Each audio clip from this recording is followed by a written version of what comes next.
Romain Berne, bonjour. Bonjour. Vous êtes le créateur, fondateur et dirigeant du cabinet de recrutement Exeo. Alors Exeo en latin, ça veut dire je grandis. Exactement. Et c'est le cas de votre cabinet aussi. Là, vous nous recevez dans vos tout nouveaux locaux rue Saint-Roch. Effectivement, c'est d'actualité puisque Exeo se développe, Exeo grandit, ce qui a donc suscité ce récent déménagement, cet emménagement donc, et effectivement, on poursuit sur notre nom, sur d'autres mots de départ, qui est donc effectivement de grandir et de se développer. Aujourd'hui, ce cabinet Exeo croise deux types d'expertise, de compétences. D'un côté, les fonctions commerciales et puis marketing communication, et puis surtout une expertise sur le métier du conseil. Vous êtes très expert, très spécialisé dans cette recherche-là. Effectivement, oui, Exeo a développé une équipe orientée exclusivement à destination des cabinets de conseil, de recherche de collaborateurs pour les cabinets de conseil. C'est une expertise forte, c'est un peu notre majeur au sein du cabinet, donc d'être dédié aux cabinets de conseil dans la recherche de leurs collaborateurs. C'est un marché où il est difficile de trouver les talents. Oui, je pense le mot est fort, mais on peut dire qu'on est en phase un peu pénurique. Le marché est tendu, c'est difficile de trouver des collaborateurs. Tous les cabinets de conseil recherchent les mêmes collaborateurs plus ou moins au même moment, donc ça crée des tensions et c'est un marché où effectivement la dimension d'intermédiation entre nos clients cabinets de conseil et nos candidats est très très forte. En ayant à recruter pour des cabinets de conseil, vous êtes amené à connaître un petit peu les secrets de ces entreprises-là, leur stratégie de développement.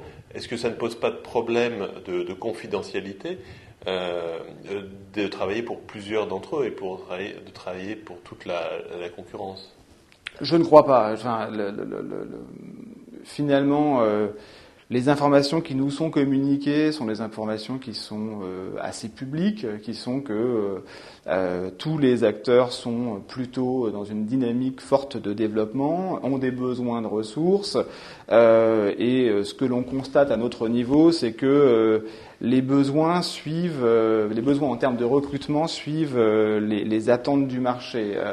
Je pense qu'un bon exemple à ce titre, c'est l'activité dédiée au secteur public, qui est une activité qui, sur l'année 2006, était encore un peu en retenue, avec des gros projets qui avançaient, qui étaient lancés, mais beaucoup de projets qui étaient un peu en attente du sort électoral. Et effectivement, sur l'année 2016, on a vu une accélération des sujets secteur public, et donc à ce moment-là, la plupart des cabinets de conseil ont cherché à renforcer ou à constituer des équipes dédiées au secteur public, et donc on fait appel à des cabinets de recrutement pour étoffer ces équipes. Donc l'information selon laquelle effectivement le marché du conseil en secteur public était booming a très vite transpiré au-delà du marché, mais est-ce que c'est une information de nature stratégique? Je ne crois pas.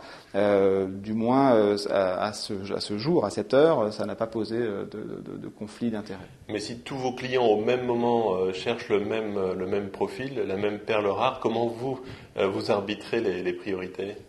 Alors, c'est une question qui est assez délicate. Le fait est que il n'est pas possible d'avoir des clients identiques sur les mêmes, qui interviennent sur les mêmes sujets, les mêmes domaines d'intervention, parce que finalement, à notre niveau, on se retrouve à être en concurrence ou à mettre en concurrence nos propres clients. Dans ce cadre, Exeo a une politique qui consiste effectivement à choisir un client identifié par domaine d'activité ou par sujet abordé. Et donc, si on prend l'exemple du secteur public que nous évoquions à l'instant, lorsque ces recherches étaient d'actualité, nous avions un seul client dans le domaine ou dans ce secteur public. Romain Berne, merci pour toutes ces explications. Merci à vous.